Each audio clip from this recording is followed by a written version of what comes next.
Hello. Hey. Welcome to our first, what we're going to call Lurking in the News segment. This is where we're going to do like short little episodes to briefly discuss some current events happening in true crime that are currently unfolding in the news. A little segment to kind of keep you in the know. Yeah, and kind of do something a little different. That way we can kind of trickle these in every so often. So that way some weeks there'll be more than one episode each week. Yeah. So the first case I'm going to discuss is Tyler Goodrich. Tyler vanished from his Lincoln, Nebraska home on November 3rd, 2023, at the age of 35. He stormed out of his house after a heated argument with his husband and was never seen again. He shared his home with his husband, Marshall Vogel, and their two sons. At approximately 9:43 a.m. on Saturday, March 8th, so it's 2025, so very recent, the Lancaster County Sheriff's Office was dispatched on a report of a deceased individual in a wooded area off Highway 77 in West Pioneers, Nebraska. The area had previously been searched by public volunteers, so it is kind of like, how did they miss a whole body? Yeah. But the remains were only about 10 to 15 yards from the road and only 967 yards from his home. Wow. So he didn't make it very far. No, it's not even a football field. No. Officers believe his body had been there for over a year. Wow. Oh my goodness. Chief Deputy Houchin stated, "Preliminary results of our investigation have led us to believe this is not a homicide and there is no threat to the public.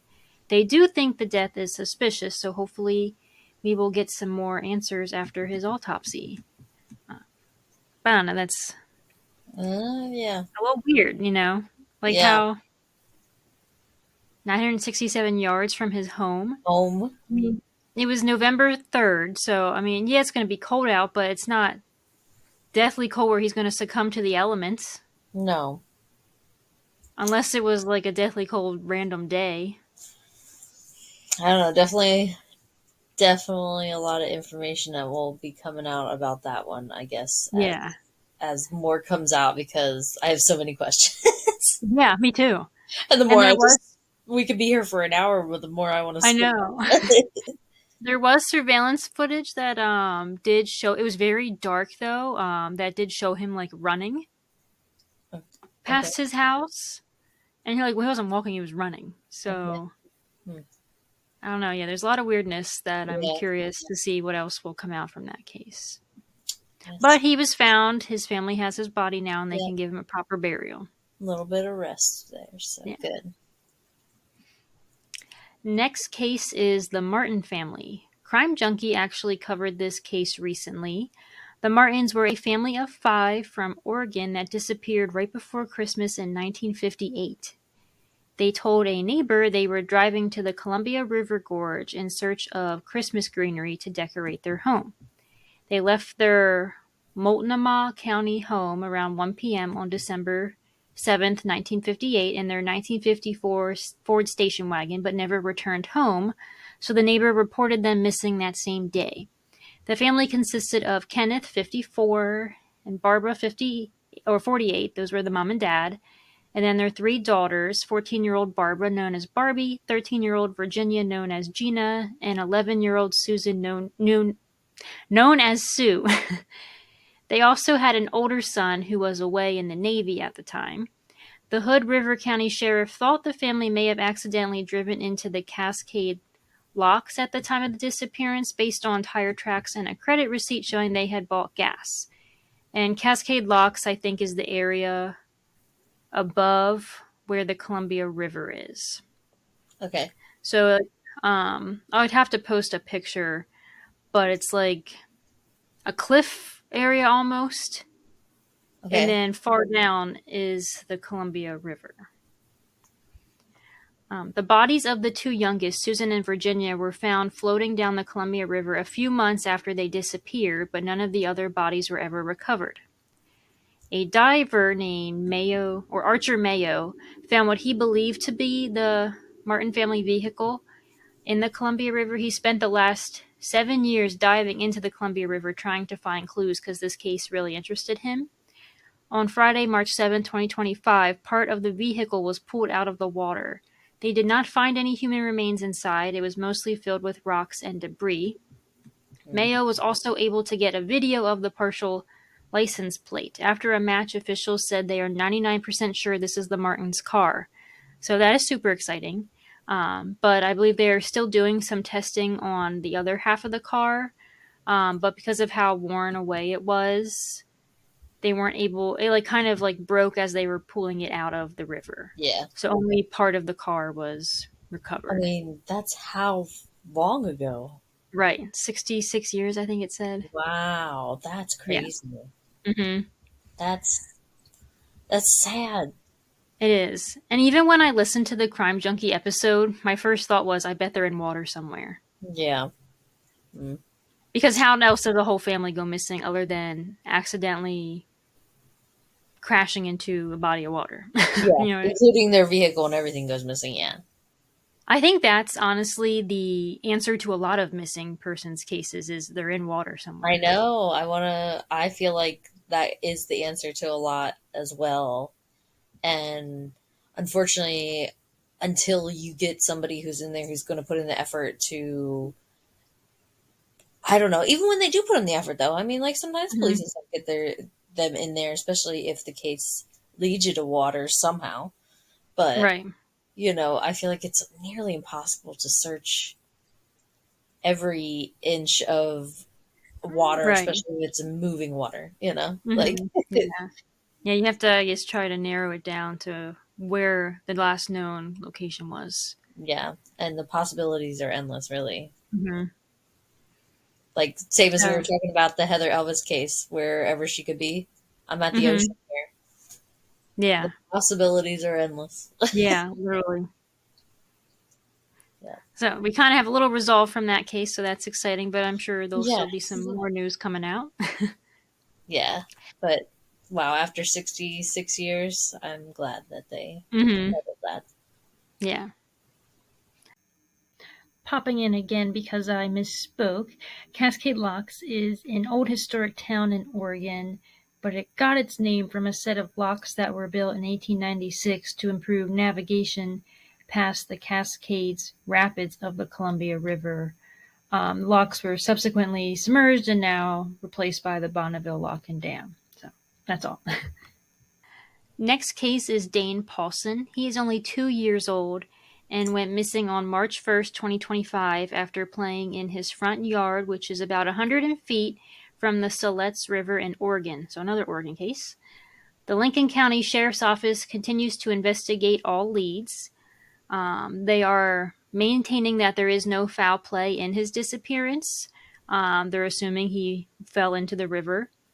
Yeah. Multiple agencies, including the FBI, have joined the search efforts. There's been canine units, drones, divers, thermal imaging equipment, but there's still no sign of him at the time of this recording on March 10th. Dane was last seen wearing a gray fuzzy hoodie with ears, black pants, and blue and white shoes. He is described by family members as friendly, fearless, and comfortable around both strangers and water. Mm. There was, I guess, some talk of a car being of interest to the investigation, but they have ruled out that vehicle as being involved. So I think at this point it's more of a recovery effort of getting him out of the river. Yeah. That's so This is sad. very sad. Yeah. Yeah. Poor thing. So that's the latest update on him. They're still searching. I'm popping on here with a quick update. Sadly, the day after we found this recording, Dane Paulson's body was found on Tuesday, March 11th around 11 a.m. by diver Juan Heredia of Angels Recovery Dive Team. His body was found about 3 miles downstream from his home, bringing the 11-day search to a very sad end. The state medical examiner confirmed the cause of death was drowning. There were no signs of trauma or foul play. Sergeant Nick Vale said there haven't been any criminal charges filed in the case. So our hearts and thoughts go out to Dane's family and loved ones. This isn't the ending anybody wanted, but I'm glad they have some closure about what happened to him. Okay. Next is 20-year-old Sudishka Konanki, who is a University of Pittsburgh student who just went missing on March 6, 2025, on her spring break trip in Punta Cana, Dominican Republic. She was there with 5 other friends. They went to a nightclub on Wednesday. It had been last Wednesday. Right after they went to the nightclub, they headed to the beach around 4 a.m. on that Wednesday going into Thursday. The other girls traveling with her went back to their hotel around 5:55 a.m. and they were captured on security camera doing so, but a man stayed behind with Konanki on the beach. So not sure why all 5 friends would leave their other female friend alone with another man No, in an unknown country. never But do that's what happened. He told police he and Konanki went for a swim and got caught up by a big wave. He reports when he got out of the water, he vomited and then fell asleep on a beach bed. When he woke up, Konanki wasn't there. He is seen on surveillance headed back to his hotel room around 9:55 a.m. Authorities are saying he's not a suspect and they believe Konanki drowned. that. Her parents and 2 family friends have traveled from India, where she's originally from, to the Dominican Republic to assist. They believe that if she drowned, she would have shown up on shore by now. They are also suspicious that her friends had her phone and wallet because they say their daughter always had her phone with her. Yeah, Her why? father, yeah, I don't know. Her father said, quote, "In light of these circumstances, I respectfully request that the authorities take immediate steps to investigate not only the possibility of an accidental drowning, but also the possibility of a kidnapping or foul play." End quote. In addition to the University of Pittsburgh police, the Loudoun County Sheriff's Office, which is in Virginia, where she is originally from, she's moved from India to Loudoun, Virginia, and then goes to the University of Pittsburgh. They're involved, and they're also working with the U.S. Department of State, FBI, DEA, and Homeland Security to help find her. Wow. Well, I mean, that just happened, so they were very quick on getting on top of that. They were, yes. Good. Yes, because it was only 4 days. We're filming this on March 10th right now, so this is only 4 days ago she went missing. Yeah. So that's good. But that's very scary. It is, yeah. But yeah, And they were on a resort. yeah, that's there, but there's a few pieces of that story already that's making me like, I mean, Mm-hmm. yeah, I wouldn't. Well, I mean, me and you would never even get to a point where I'm left alone with a man on a beach, but I, Right. I would never give you my phone Right. And too. why did they take her? Unless she was too drunk to handle it, so they took it for her. I don't know. Uh, then I'm too drunk to be out here wilding. Okay, get me I back to know. the hotel I room. know. I know. Yeah. So yeah, there are little pieces that are what's up with that? Yeah. Mm, But well, very sad if she did drown. I hope they're able to find her. I mean, I hope they're able to yeah, find I her hope they're able to. regardless. Yeah, either way, but hopefully they find her alive. Yeah.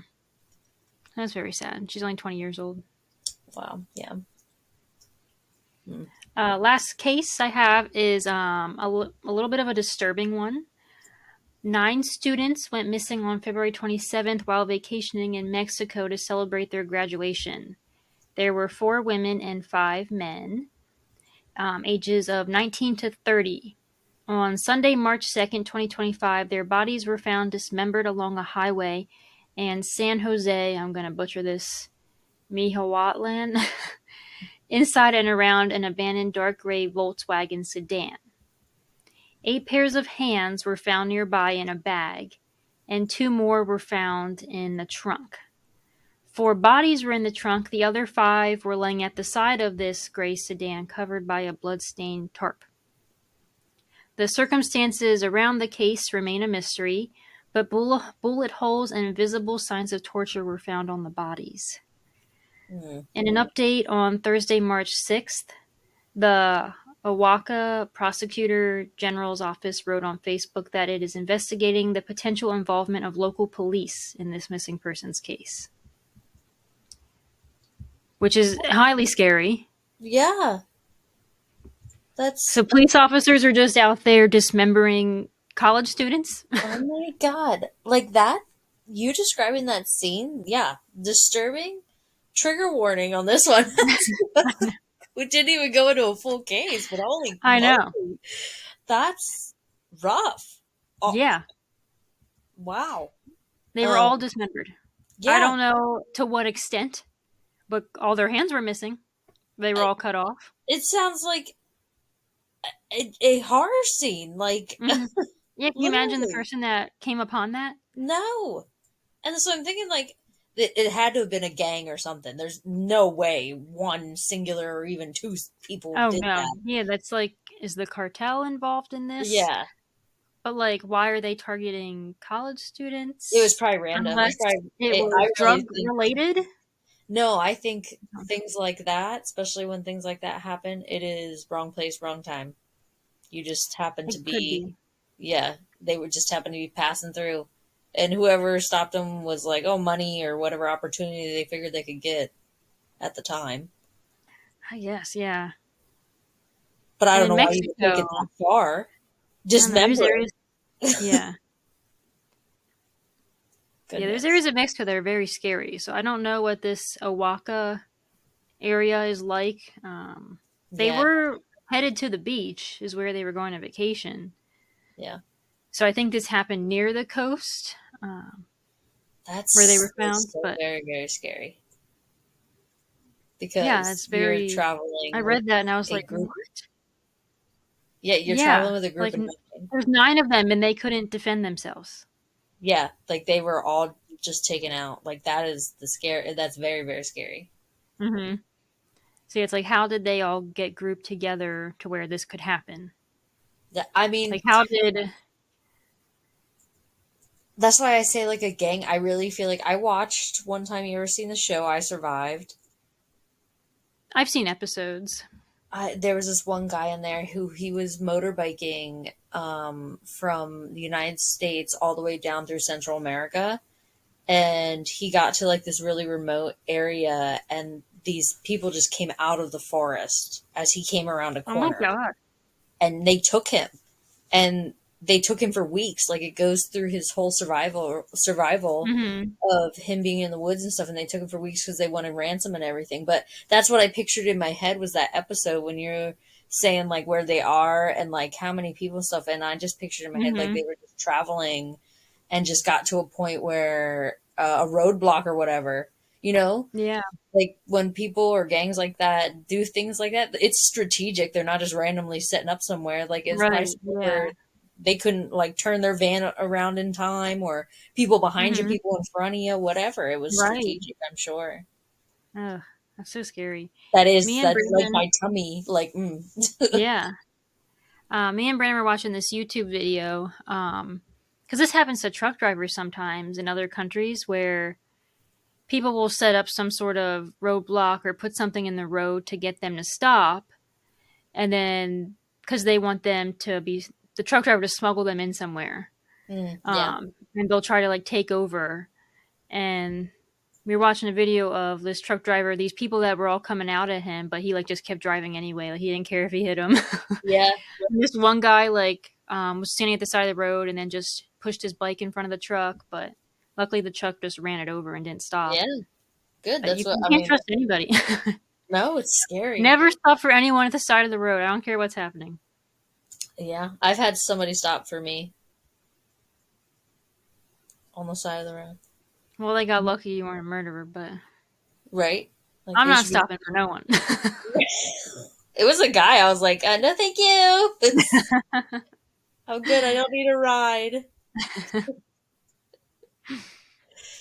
Uh, So that's our little news update. We'll try to. I don't know if we'll do this weekly, every other week, or just monthly. There were some other cases I have in my list to cover of just some updates of things that are currently happening. But yeah, give us some feedback to know if do you like this, do you not, how often would you want to see it, and would you prefer it be longer? Like we just did 5 cases on this one, or is 5 enough?